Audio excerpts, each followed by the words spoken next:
Discontinue हो गया था वीडियो, तो उसके बाद हमने मार्फन सिंड्रोम तक इसमें डिस्कस कर लिया था। मार्फन सिंड्रोम हमारा हो गया। उसके नेक्स्ट है हमारा फिनाइल कीटोनूरिया। ठीक है, ये भी क्या है, हमारा एक जेनेटिक डिसऑर्डर है। ठीक है, कौन सा है, जेनेटिक डिसऑर्डर है। जेनेटिक के अंदर जो ऑटोसोमल वाले क्रोमोसोम्स है उसके अंदर होता है। ये सब हम लास्ट क्लास में पढ़ चुके हैं। ठीक है, इसमें अगर आप देखोगे तो PKU जो हमारा फिनाइल कीटोनूरिया है ये आपका रिसेसिव है। ठीक है, रिसेसिव का मतलब क्या था कि एक पेरेंट में है तो आपके अंदर तो रहेगा लेकिन इफेक्ट नहीं दिखाएगा।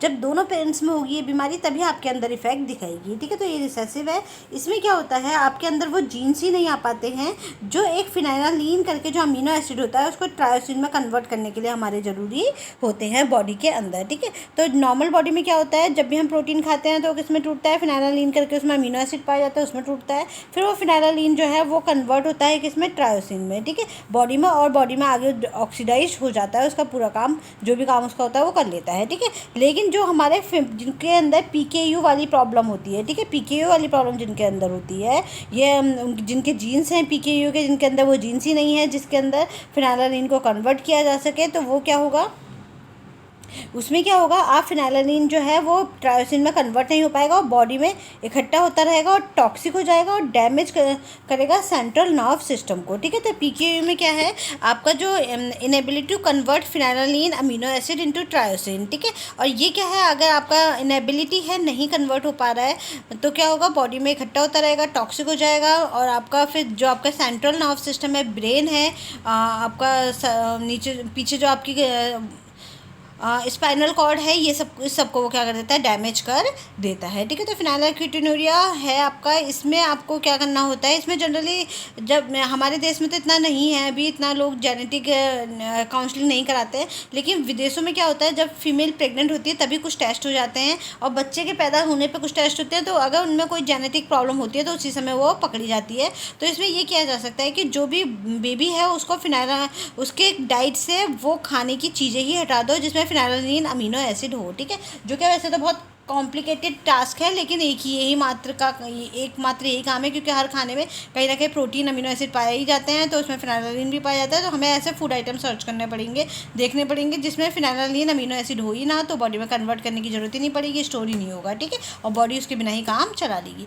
तो फिनाइल कीटोनूरिया में भी यही है कि ये बहुत नुकसान करता है बॉडी को। ठीक है, फिर इसके बाद है sickle cell anaemia. Sickle cell anaemia में क्या होता है, इसमें RBC जो है वो आपके सिक्कल शेप में कन्वर्ट हो जाते हैं। ठीक है, जो हमारी रेड ब्लड सेल्स है, जो अभी हमने कूलीज एनीमिया में भी देखा था कि जो हमारे RBC है वो डिफॉर्म्ड हो रही थी। ठीक है, जो हमारी RBC थी वो डिफॉर्म्ड हो रही थी। तो ऐसे ही सिक्कल सेल एनीमिया में भी होता है। इसमें जो RBC है, जो हमारी RBC गोल शेप की होनी चाहिए, उसकी जगह वो इस तरीके की शेप की हो जाती हैं। ठीक है, सिक्कल शेप की हो जाती हैं। ठीक है, तो सिक्कल शेप में क्या होता है, इससे फिर आपकी जो वेन्स हैं उसके अंदर क्या हो जाएगा, ब्लॉकेज होने लगता है। ठीक है, और यहाँ भी 20 ईयर के बाद क्या हो जाती है, डेथ जनरली हो जाती है। इसमें आपके जो दोनों एनीमिया हैं, कोलीज एनीमिया और आपका सिक्कल सेल एनीमिया, इसमें हमें क्या करना पड़ेगा, बार बार आपका पूरा का पूरा ब्लड ट्रांसफ्यूजन करना पड़ेगा। मतलब पूरा ब्लड लिया, बॉडी से निकाला, फिर नया ब्लड डाला, फिर कुछ दिनों बाद फिर जब सिक्कल सेल्स बनने लग गई बॉडी में, वो RBC फिर से डिफॉर्म्ड होने लगी, तो फिर से वो सारी की सारी ब्लड निकाल के फिर से बॉडी में नया ब्लड डाला। तो ये बहुत कॉम्प्लिकेटेड और एक एक्सपेंसिव ट्रीटमेंट है, जो क्या करना बहुत मुश्किल होता है। तो जनरली इसमें 20 ईयर के बाद ही आपके बच्चे की डेथ हो जाती है। ठीक है, सिक्कल सेल एनीमिया में जो शेप है वो आपका ऐसा हो जाता है, और नॉर्मल RBC का शेप हमारा ये होता है। जो ब्लड की हमारी रेड ब्लड सेल्स है, जो हमारी नसों में दौड़ती हैं, वेन्स में हमारी दौड़ती हैं, उनका जो शेप होता है वो गोल होता है, तो ये ब्लॉकेज नहीं करता। लेकिन जब ये इस शेप का हो जाएगा तो इसके चलते क्या होगी, आपकी जो वेन्स है उसमें ब्लॉकेज होने लगेगा, जैसे इस वाली इमेज में हुआ है। ठीक है, तो वेन्स फिर क्या होगा, आपका वेन्स में ब्लॉकेज शुरू हो जाएगा, तो जिससे आपकी क्या होगी, बॉडी को ऑक्सीजन नहीं मिल पाएगी, आपकी जो रेड ब्लड सेल है वो सभी ऑर्गन्स में नहीं घूम पाएंगी। ठीक है, तो इससे भी क्या होगा, आपको आगे जा करके आपकी डेथ हो जाएगी और बहुत लंबे समय तक आपकी बॉडी जो है इस कंडीशन को सर्वाइव नहीं कर पाएगी। ठीक है, ठीक है, तो ये हमारे कुछ डिजीज़ हो गई जिसमें हमने कूलीज एनीमिया पढ़ा था इससे पहले वाले लेक्चर में। ये डिसकंटिन्यू हो गया था तो उसका आगे का मैं कंटिन्यू कर रही हूँ। उसके बाद सिस्टिक फाइब्रोसिस पढ़ लिया था हमने, मार्फन सिंड्रोम पढ़ लिया था, फिनाइल कीटोनूरिया पढ़ लिया है और सिकल सेल एनीमिया पढ़ लिया। इसके बाद 6th वाला ये भी इसी का पार्ट है आपका। यहाँ पे जगह कम थी तो मैंने इसमें ऐड कर दिया है ताकि एक ही पेज में आ जाए सर। 6th है आपका टेस्ट डिजीज़ और आपका हंटिंगटन डिजीज़। ठीक है, ये दो डिजीज़ भी आपकी क्या है, इसी का आपका जेनेटिक का ऑटोसोमल वाले का ही पार्ट है, ठीक है, ऑटोसोमल के ही पार्ट है ये दोनों भी, ठीक है। हम क्या पढ़ रहे हैं, जेनेटिक डिफेक्ट का जेनेटिक वाला पोर्शन पढ़ रहे हैं, ठीक है, जिसमें डीएनए में ही डिफेक्ट होता है, जो आपको पेरेंट्स से मिल रहे हैं, जो जीन्स मिल रहे हैं उनमें ही डिफेक्ट है। उसमें हमने अब हमारा 6 नंबर का टेस्ट डिजीज़ और हंटिंगटन डिजीज़ है, ठीक है। तो आप टेस्ट डिजीज़ में क्या है आपका, इसमें पूरा मसल्स टोन है, डेथ बाय 3 to 4 ईयर, ठीक है, लगभग 3 से 4 साल में आप बच्चे की डेथ हो जाती है। जो बॉडी का जो मसल्स हैं, ठीक है, मतलब जो आपकी बॉडी की मसल्स हैं, जो बोन्स है, वो सही से नहीं हो पाती, ये भी रिसेसिव है, ठीक है। क्या है, रिसेसिव है, मतलब कि एक पेरेंट में होगा तो बॉडी में रहेगा लेकिन इफेक्ट नहीं दिखाएगा, दोनों पेरेंट में होगा तभी इफेक्ट दिखाएगा, ठीक है। डीजनरेशन न्यूरॉन्स इन ब्रेन, ठीक है, ब्रेन की जो सेल्स होती है, न्यूरॉन्स होती हैं, ब्रेन की सेल्स को हम क्या बोलते हैं, न्यूरॉन्स बोलते हैं, ठीक है। और सेंट्रल नर्व सिस्टम को क्या कर देता है, डैमेज कर देता है, ठीक है। आपका ब्रेन, आपका जो मसल्स हैं, जो आपका ब्रेन और आपकी बॉडी के पार्ट्स को जोड़ती है, सेंट्रल नर्व सिस्टम, वो सबको क्या कर देता है, ये डैमेज कर देता है टेस्ट डिजीज़ में, ठीक है। फिर नेक्स्ट है हंटिंगटन डिजीज़, ठीक है, ये डोमिनेंट है भाई। हमारे पास अब तक दो डोमिनेंट थी, एक मार्फन सिंड्रोम और एक हंटिंगटन डिजीज़, ठीक है। ये दोनों क्या है, हमारी डोमिनेंट है। ये आपकी अगर आपके एक पेरेंट्स में है तब भी आपके अंदर इफेक्ट दिखाएंगी, ठीक है। तो इसमें डोमिनेंट है ये आपके सेंट्रल नर्व सिस्टम का डाइसफंक्शन करता है, वही आपका ब्रेन, तंत्रिका तंत्र सबको इफेक्ट करता है। ये मसल्स का कोऑर्डिनेशन इफेक्ट करता है, मतलब एक तरीके आप के ब्रेन को और मसल्स का जो कोऑर्डिनेशन होता है, जैसे हम जब चाहे अपने हाथ को मूव करा सकते हैं, पर यहाँ पे उनको ये मूव नहीं करा पा सकते हैं, ठीक है। यहाँ पे जो आपका सिम्टम दिखाई देने शुरू होते हैं इसके 35 ईयर तक आपको पता ही नहीं होगा, बिल्कुल नॉर्मल होगा इंसान, ठीक है। लेकिन 35 के बाद इसमें सिम्टम दिखाई देने लगते हैं, और लगभग जब सिम्टम दिखाते हैं उससे 10 से 20 साल के बीच में ही क्या हो जाती है, डेथ हो जाती है इस व्यक्ति की, ठीक है। देखो हंटिंगटन डिजीज़ में क्या होता है, आपका चलना फिरना भी बंद हो जाता है। आप एक तरीके से आपकी बॉडी का और जो आपके ब्रेन का कोऑर्डिनेशन है वो आपका नहीं काम करता है सही से, ठीक है, ठीक है। इसके बाद अब हमने आज जो पढ़े ये वाले पढ़े हमने ऑटोसोमल वाले, ठीक है। ऑटोसोमल थे, मतलब जेनेटिक्स में है, लेकिन जो हमारे ऑटोसोम्स वाले क्रोमोसोम्स हैं उनके अंदर ये वाली दिक्कत आ रही है, ठीक है। अब हम पढ़ेंगे एक्स लिंक्ड वाले, जो हमारा सेक्स क्रोमोसोम्स था 23वां जोड़ा, मेल और फीमेल में अलग अलग, मेल में आपका XX वाला और फीमेल में XX वाला और मेल में XY वाला, ठीक है। तो इसमें अगर कोई दिक्कत आती है तो वो हमारी कौन कौन सी है, ये हमें पेरेंट्स से मिल रहा है, हमारे जीन्स में ही दिक्कत है, हमारे क्रोमोसोम्स में ही दिक्कत है, ठीक है। तो ये वाली डिजीज़ हमें कहाँ मिल रही है, जीन्स के थ्रू, जेनेटिक है, यानी कि जीन्स के थ्रू आ रही है ये, ठीक है। तो इसमें आप पहला देखोगे ड्यूशेन मस्कुलर डिस्ट्रॉफी है। इसमें क्या होता है, ये भी एक रिसेसिव है, ये हमारा एक्स लिंक्ड में है, यानी कि XX में और XY में दिक्कत होगी, ठीक है।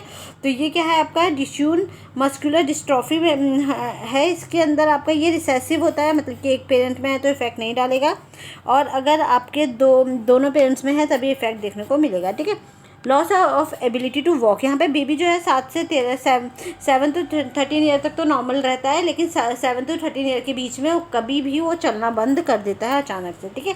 रेस्पिरेटरी इन्फेक्शन है, हार्ट मसल्स वीकनेस, ठीक है। यहाँ पे रेस्पिरेटरी इन्फेक्शन आपको बहुत ज़्यादा होता है, मतलब कि जो आपके श्वसन तंत्र वाले इन्फेक्शन है बहुत ज़्यादा लगते हैं, और हार्ट मसल्स भी जो है यहाँ पे वीक हो जाते हैं, धीरे धीरे इतना वीक हो जाता है कि कुछ सालों में बच्चे की डेथ हो जाती है, ठीक है, ड्यूशेन मस्कुलर डिस्ट्रॉफी में, ठीक है। फिर है हीमोफीलिया। हीमोफीलिया ये भी रिसेसिव है। इसमें क्या होता है, अगर हीमोफीलिया आपके अंदर है, यानी कि जो आपके ब्लड क्लॉटिंग के लिए जो जीन्स होते हैं, आपको चोट लगती है तो फटाफट वहाँ पे आपका क्लॉटिंग हो जाता है, जिससे कि ब्लड ज़्यादा ना बहे, ठीक है। तो अगर आपकी बॉडी में ब्लड क्लॉटिंग हो ही नहीं पा रही है, ठीक है, तो उससे क्या होगा, आपका आगे जा करके आपकी ब्लड रुकेगा नहीं और उससे आगे जा करके डेथ हो जाती है। तो अगर किसी का सीवियर एक्सीडेंट हो गया और उसको हीमोफीलिया वाली प्रॉब्लम है तो उसको ब्लड क्लॉटिंग की इनेबिलिटी रहेगी, यानी कि क्लॉटिंग नहीं हो गया, बॉडी जो है उसे रोकेगी नहीं ब्लड को और ब्लड बहता रहेगा, इससे उसकी डेथ हो जाएगी। तो हीमोफीलिया भी क्या है, ये आपका रिसेसिव है, ठीक है। और डायबिटीज़ इंसिपिडस, मतलब हीमोफीलिया में क्या है, आपके अंदर वो जीन्स ही नहीं है जो ब्लड क्लॉटिंग का काम करते हैं, ठीक है, पेरेंट्स से वो जीन्स ही नहीं आए हैं, ठीक है। फिर डायबिटीज़ इंसिपिडस है, इसमें ये भी रिसेसिव है। इसमें वेसोप्रेसिन हार्मोन जो का जो सफिशिएंट प्रोडक्शन है वो नहीं हो पा जाता है, यानी कि जो हार्मोन है ये हमारे इंसुलिन को और उसको बॉडी का जो ग्लूकोज लेवल है उसमें हेल्प करता है आपको मेंटेन रखने में, पर क्योंकि आपके अंदर इसके जीन्स ही नहीं है वेसोप्रेसिन हार्मोन को कंट्रोल करने के, तो जिसके चलते आपको क्या होगा, डायबिटीज़ वाली प्रॉब्लम देखने को मिलेगी। इसका प्रोडक्शन सही से नहीं होगा इस हार्मोन का, जिससे आपका क्या होगा, डायबिटीज़ वाली प्रॉब्लम देखने को मिलेगी, ठीक है। तो ये एक्स लिंक्ड में है हमारा ड्यूशेन मस्कुलर डिस्ट्रॉफी, हीमोफीलिया और आपका डायबिटीज़ इंसिपिडस, ठीक है। अब इसमें देखो बाकी सब रिसेसिव थे, सिर्फ हमारे जो दो हैं वो डोमिनेंट है, तो आपको वो दो याद करने हैं। एक तो हंटिंगटन डिजीज़ है डोमिनेंट, और दूसरा है आपका मार्फन सिंड्रोम, ठीक है। दो डोमिनेंट है आपके, बाकी सारे ये सब जो हैं वो रिसेसिव हैं, ठीक है।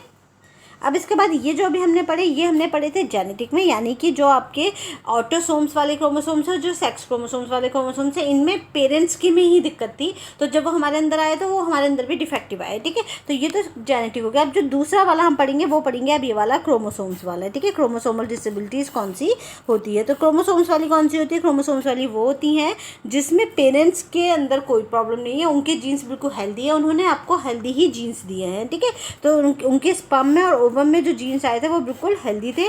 अब जब वो आपके अंदर आए, तो जब आपके अंदर वो प्रोसेस हो रही है उन जीन्स की, और अंदर वो अपना सेल्स का डिवीज़न कर रहे हैं, 1 से 2 सेल्स बन रही है ताकि वो आगे जाकर के बेबी बना सके, तो इस समय दिक्कत आ गई है, ठीक है। इस समय प्रॉब्लम हुई है जिसके चलते आपके अंदर क्रोमोसोमल डिसऑर्डर्स देखने को मिल रहे हैं, तो इसको क्रोमोसोमल बोलते हैं। पेरेंट्स से नहीं आए हैं, आपके अंदर ही, जब आपके अंदर ही सेल्स बनी हैं तब ये दिक्कत हो गई है, ठीक है। फिर इसके अंदर भी हमारे दो हैं, ऑटोसोमल और एक्स लिंक्ड, ठीक है। ऑटोसोमल कौन से वाला है? ऑटोसोमल्स वही वाले हैं जो आपके 22 जोड़े थे, ठीक है। अगर 22 जोड़ों में कोई दिक्कत है तो वो ऑटोसोमल में आएगी, और जो 23वें जोड़े में कोई दिक्कत है तो एक्स लिंक्ड डिसऑर्डर्स में आएंगे, ठीक है। तो इसको भी हमने 2 में डिवाइड कर दिया है, ऑटोसोमल और सेक्स क्रोमोसोम्स में। तो ऑटोसोम्स में हमारी जो प्रॉब्लम होती है वो है डाउन सिंड्रोम, बहुत इंपॉर्टेंट प्रॉब्लम है, इसमें से एग्जाम कई बार आता भी है, ठीक है। तो जो आपका डाउन सिंड्रोम है, इसमें क्या होता है, जो आपका 21वां जोड़ा क्रोमोसोम्स होते हैं, ऑटोसोम्स का जो 21वां जोड़ा है, उस जोड़े में 2 की जगह क्या हो जाते हैं, 3 क्रोमोसोम्स हो जाते हैं बॉडी के सभी सेल्स में, ठीक है। बॉडी की सभी सेल्स में क्या हो जाएगा कि 2, नॉर्मल हमारी सेल्स में कितने होते हैं, 21वें जोड़े में 2 क्रोमोसोम्स होते हैं इस जोड़े में, लेकिन इसमें क्या हो गया, आपके 2 की जगह ज़्यादा क्रोमोसोम्स हो जाते हैं, 2 की जगह 3 हो जाएंगे, ज़्यादा क्या 3 होते हैं, ठीक है। देखो ये हैं डाउन सिंड्रोम बेबीज़ के फेस, देखो इनके मंगोलिज्म फेस भी बोलते हैं, इसके फेस देखोगे, जो एक मंगोलिज्म जाति होती है ना, एक जगह के लोग हैं उनके जैसे फेस होते हैं इनके, ठीक है। तो इसको मंगोलिज्म डिसऑर्डर भी बोलते हैं। चेहरे पे आपको देखने को मिलेगा अलग से फीचर्स होते हैं इनके, ठीक है। तो डाउन सिंड्रोम बच्चों के आप देखते ही पहचान जाओगे कि इन बच्चों में क्या है, डाउन सिंड्रोम वाली प्रॉब्लम है, ठीक है। तो इसमें क्या होगा आपका, आप देखो जो आपके 21वां क्रोमोसोम्स हैं, ठीक है, दिख रहा है, ये आपके क्रोमोसोम्स हैं, इसमें से 21वां जो क्रोमोसोम्स है उसमें 2 की जगह कितने हो गए हैं, 3 हो गए हैं, ठीक है। तो इसमें यही मेन होता है कि जो आपका 21वां क्रोमोसोम्स होता है उसमें आपके जो ऑटोसोम्स हैं, आपके सारे 22 ऑटोसोम्स होते हैं ना, यहाँ तक हमारे सारे ऑटोसोम्स हैं, ठीक है। तो इसमें जो ये 21 वाला क्रोमोसोम्स है, इसमें 2 की जगह, देखो बाकी सब में पेयर में 2 हैं, लेकिन इसमें 2 की जगह कितने हो गए हैं, 3 क्रोमोसोम्स हो गए हैं, ठीक है। ये देखो ये, ठीक है, इसमें 2 की जगह क्या हो गया है, 3 क्रोमोसोम्स हो गए हैं ये, ठीक है। तो यहाँ पे यही प्रॉब्लम होती है, जब 2 की जगह 3 क्रोमोसोम्स होते हैं तो बॉडी में बहुत सारे चेंजेस आ जाते हैं। अब डाउन सिंड्रोम के केस हमारे जनरली कहाँ देखने को मिलते हैं, एक तो हम जब मदर की एज 35 से ज़्यादा है और फादर की एज जो है 45 ईयर से ज़्यादा होगी, तब यहाँ इनके बच्चों में डाउन सिंड्रोम के केस देखने को मिलते हैं। और अगर हिस्ट्री ऑफ लाइफ, मतलब कि अगर हम किसी के जेनेटिक ही है कि उनके वैसे जेनेटिक बीमारी नहीं है ये, लेकिन फिर भी अगर कहीं देखा जाता है कि उनके परिवार में बहुत ज़्यादा डाउन सिंड्रोम है, तो वहाँ भी ये उन महिलाओं में ज़्यादा डाउन सिंड्रोम बेबी होने के चांसेस होते हैं, ठीक है। लेकिन जेनेटिक नहीं है ये, ठीक है। लेकिन हिस्ट्रीज में देखा गया है कि जिन परिवारों में ज़्यादा डाउन सिंड्रोम होता है उन्हीं परिवार के लोगों में डाउन सिंड्रोम बेबी होने के चांसेस ज़्यादा देखे गए हैं, ठीक है। नॉर्मल सेल डिवीज़न है, नॉर्मल सेल डिवीज़न होती है, ठीक है। सेल डिवीज़न नॉर्मल होता है, एक्स्ट्रा जेनेटिक मटेरियल आ जाता है फ्रॉम क्रोमोसोम्स 21 में, ठीक है। तो जब ये आपके आया है मदर और फादर से, आपके 23 क्रोमोसोम्स यहाँ से आए हैं, 23 क्रोमोसोम्स यहाँ आए हैं, तो यहाँ पे क्या हुआ, 46 क्रोमोसोम्स आपस में मिल करके जोड़ा बना रहे हैं। उसी जोड़े के समय क्या होगा, तो जो आपके 46 क्रोमोसोम्स बेबी में बन रहे हैं, जो पहला बेबी बन रहा है, आपका पहली सेल बन रही है बेबी की, जो भी हमने देखी थी, जब 46 क्रोमोसोम्स बन रहे हैं तो 46 की जगह क्या बन जाते हैं, 47 बन जाते हैं। और जो 21वां जोड़ा है उसमें कितने हो जाते हैं, 2 की जगह 3 क्रोमोसोम्स हो जाते हैं, ठीक है। तो आपके 21वें जोड़े में 2 की जगह 3 क्रोमोसोम्स हो जाएंगे। फेशियल अपीयरेंस अभी मैंने आपको दिखाया अलग सा होता है इनका, और डिफरेंट फेशियल अपीयरेंस होता है, और इंटेलेक्चुअल डिसेबिलिटी भी होती है, मतलब IQ इनका बहुत कम होता है, ठीक है। दिमाग बहुत अच्छा नहीं होता, पढ़ाई नहीं कर पाते हैं, थोड़े मेंटली भी ये रिटार्डेड टाइप के होते हैं, ठीक है। और डिलेड डेवलपमेंट आपको देखने को मिलेगा, डेवलपमेंट डिले देखने को मिलेगा, मतलब जो भी जितना भी डेवलपमेंट होता है इनका धीरे धीरे होता है, ठीक है। May be associated with thyroid और हार्ट डिजीज से क्या हो सकता है, आगे जाकर के थायराइड और हार्ट डिजीज हो सकते हैं इन बच्चों में। इम्पल्सिव बिहेवियर देखने को मिलेगा, शॉर्ट अटेंशन स्पेन, बहुत देर तक ये एक जगह पढ़ाई नहीं कर सकते, बैठ नहीं सकते, ठीक है। स्लो लर्निंग कैपेबिलिटीज़ इनमें देखने को मिलती है, बहुत अच्छा इनका IQ नहीं होता है, ठीक है। अब डाउन सिंड्रोम हमारे 3 तरह के होते हैं। एक है ट्राइसोमी 21, यानी कि जो आपकी बॉडी की जो सभी सेल्स हैं, सभी में आपका जो 21वां जोड़ा जो है वो 2 की जगह क्या हो जाता है, 3 उसमें हो जाते हैं क्रोमोसोम्स, ठीक है। तो उसको क्या बोलते हैं हम, ट्राइसोमी 21 बोलते हैं, ठीक है। तो डाउन सिंड्रोम का पहला टाइप क्या है, ट्राइसोमी 21, ठीक है। इसमें क्या होगा, आपका जो आपका 3 क्रोमोसोम्स हैं इन 1 पेयर, एक जोड़े में 3 क्रोमोसोम्स हो जाते हैं, जबकि नॉर्मल सेल में कितने होने चाहिए, 2 होने चाहिए। तो 2 की जगह कितने हो जाते हैं, 3 हो जाते हैं, और एक एक्स्ट्रा क्रोमोसोम्स हो जाता है, ये वाला एक एक्स्ट्रा हो गया है, ठीक है, जो नहीं होना चाहिए था, ठीक है। तो ये आपका इसी, तो सबसे पहला इसमें ट्राइसोमी 21 है। दूसरा है मोज़ेक। मोज़ेक में क्या होता है, जो हमारी बॉडी की सेल्स हैं, ठीक है, किसी सेल्स में तो आपका एक्स्ट्रा होता है और किसी सेल्स में नॉर्मल रहते हैं, ठीक है। मतलब कि बॉडी की जितनी लाखों सेल्स हैं, तो लाखों सेल्स में से उनकी कुछ सेल्स, हजारों सेल्स में तो 2 की जगह 3 हो गए होंगे 21वें जोड़े में, ठीक है, लेकिन कुछ सेल्स में 2 ही होंगे, तो उसको क्या बोलते हैं, मोज़ेक बोलते हैं, ठीक है। तो मोज़ेक वाले में कुछ सेल्स में तो आपके नॉर्मल रहते हैं, कुछ सेल्स में आपके एक्स्ट्रा क्रोमोसोम्स आ जाता है मोज़ेक डाउन सिंड्रोम में, ठीक है। Extra 1 chromosomes in some cells and others are normal, ठीक है। फिर इसके बाद नेक्स्ट है आपका ट्रांसलोकेशन। ट्रांसलोकेशन में क्या होता है, जो आपका 21वां क्रोमोसोम्स है वो टूट करके आपका किसी और क्रोमोसोम्स के साथ अपने आप को जोड़ लेता है, तो ट्रांसलोकेट हो जाता है, ठीक है। जो 21वां क्रोमोसोम्स है आपका वो टूट करके किसी और क्रोमोसोम्स से अपने आप को जोड़ लेगा, ठीक है। तो उसको क्या बोलते हैं, ट्रांसलोकेशन बोलते हैं, ठीक है। देखो जैसे इस वाले में क्या है, इस वाले में आपका यहाँ का जो 21वें जोड़े का जो क्रोमोसोम्स है वो टूट करके कहाँ चला गया है, 14th के वाले जोड़े में जुड़ गया है, ठीक है। उसके ऊपर वाले पोर्शन में यहाँ पे जुड़ गया है वो क्रोमोसोम्स, ठीक है। तो यहाँ पे ये वाला भी होता है कि 21वें जोड़े वाला किसी और के साथ जुड़ जाता है, तो इसको ट्रांसलोकेशन क्रोमोसोम्स डाउन सिंड्रोम बोलते हैं, ठीक है। देखो इसमें बहुत साफ दिखाई दे रहा है, सीधे सीधे दिखाया इन्होंने। 21 वाला क्रोमोसोम जो यहाँ पे 2 होने चाहिए थे, 2 का जो एक वाला पार्ट है वो टूट करके यहाँ जुड़ गया है, ठीक है। कौन से वाले में, 14th वाले में, ठीक है। तो ये इस तरीके से ये 21वां कहाँ चला जाता है, 14th वाले में जुड़ गया है, यहाँ से टूट करके वो कहाँ जुड़ गया है, यहाँ जुड़ गया है, ठीक है, 14 के साथ। तो ये है हमारा ट्रांसलोकेशन, ठीक है, डाउन सिंड्रोम, ठीक है। तो हमारे पास 3 तरह के हो गए डाउन सिंड्रोम। एक तो हो गया ट्राइसोमी 21, जिसमें 21वें जोड़े में जो बॉडी की सभी सेल्स हैं उनमें 21वां जोड़ा 2 की जगह 3 हो जाते हैं उसमें। मोज़ेक में कुछ सेल्स में तो 2 ही रहते हैं और कुछ सेल्स में 3 हो जाते हैं क्रोमोसोम्स। और ट्रांसलोकेशन में जो 21वां जोड़ा है वो टूट करके ज़्यादातर 14वें क्रोमोसोम्स में जा करके जोड़ जाता है, ठीक है।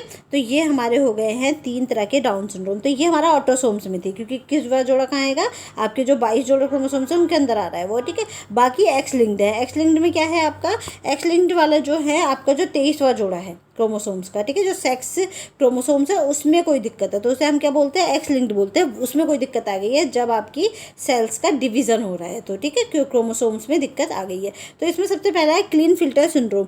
क्लीन फिल्टर सिंड्रोम में क्या होता है, XXY सिंड्रोम है ये, इसको XXY सिंड्रोम भी बोलते हैं। तो ये मेल है, पुरुषों में होता है, क्योंकि वाई है तो ऑब्वियसली पुरुषों में ही होगा। तो इसमें पुरुषों में क्या होता है कि आपका एक एक्स्ट्रा एक्स आ जाता है, क्योंकि नहीं तो आपके 23वें जोड़े में कितना होता है, XX फीमेल में होता है और मेल में आपका XY होता है, लेकिन यहाँ पे क्या होता है XXY आ जाता है आपके इस पुरुषों में, ठीक है। तो 2 की जगह क्या होता है, जो XY आना चाहिए था उसकी जगह क्या आ जाता है, XXY आ जाता है आपके 23वें जोड़े में क्रोमोसोम्स में, ठीक है। तो वहाँ क्या होगा, मेल विद एक्स्ट्रा एक्स। तो ये इससे क्या होगा, आपका टेस्टिक्यूलर ग्रोथ जो है, जो उसके मेल रिप्रोडक्टिव सिस्टम है, ठीक है, जो मेल रिप्रोडक्टिव सिस्टम है, पुरुष जननांग है, उसमें दिक्कत आ जाती है, उसमें वो उसको इफेक्ट करता है, result in a smaller normal testis, ठीक है। तो इसमें क्या होगा, आपके जो टेस्टिस होते हैं मेल्स के वो छोटे हो जाते हैं, जो मेल रिप्रोडक्टिव सिस्टम है वो डेवलप नहीं हो पाता, वो छोटा रह जाता है, ठीक है। Lower production of testosterone reduce muscular mass, ठीक है। तो आपका जो टेस्टोस्टेरोन है, ठीक है, टेस्टोस्टेरोन मतलब जो आपके इनके मेल्स के हार्मोन्स होते हैं, ठीक है, मेल हार्मोन्स कौन से होते हैं, टेस्टोस्टेरोन होता है, तो वो मेल हार्मोन जो है वो कम प्रोड्यूस होते हैं, ठीक है। इससे और क्या होगा, आपका रिड्यूस मसल्स मास जो है वो रिड्यूस हो जाएगा, क्योंकि मेल्स में क्या होता है, ज़्यादातर मसल्स होती हैं, तो इसमें मसल्स कम पाई जाएगी इन लड़कों में, ठीक है। Reduce body and facial hair, ठीक है, बॉडी में और जो फेशियल हेयर है वो कम हो जाते हैं, और ब्रेस्ट की टिश्यूज़ इसमें बननी शुरू हो जाती हैं, ठीक है। तो ये क्लीन फिल्टर सिंड्रोम जो है ये लड़कों में पाया जाता है, और इसमें आपका एक एक्स्ट्रा एक्स हो जाएगा, तो जिसके चलते उसमें थोड़े बहुत कैरेक्टरिस्टिक्स किसके आने लगेंगे, फीमेल के आने शुरू हो जाते हैं।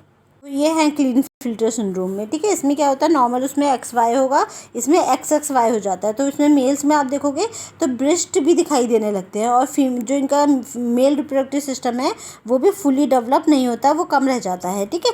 तो इसमें ये वाली प्रॉब्लम देखने को आपको मिलेगी। लड़कों में थोड़े थोड़े लड़कियों वाले गुण भी दिखाई देते हैं, ठीक है, क्लीन फिल्टर सिंड्रोम में लड़कियाँ ऐसे हो जाते हैं ये, ठीक है।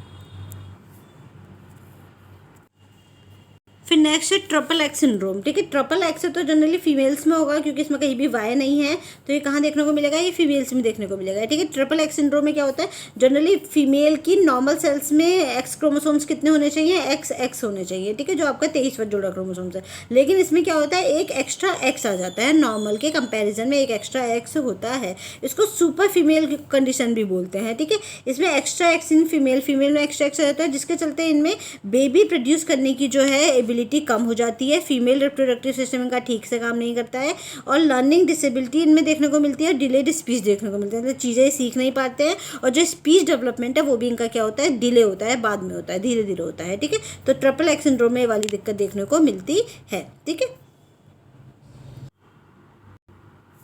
देखो ये वाला है, ठीक है, ट्रिपल एक्स सिंड्रोम में आपको दिखाई दे रहा है ना, ये इसका जो 23वां जोड़ा है उसमें 3 एक्स हो गए हैं, ठीक है।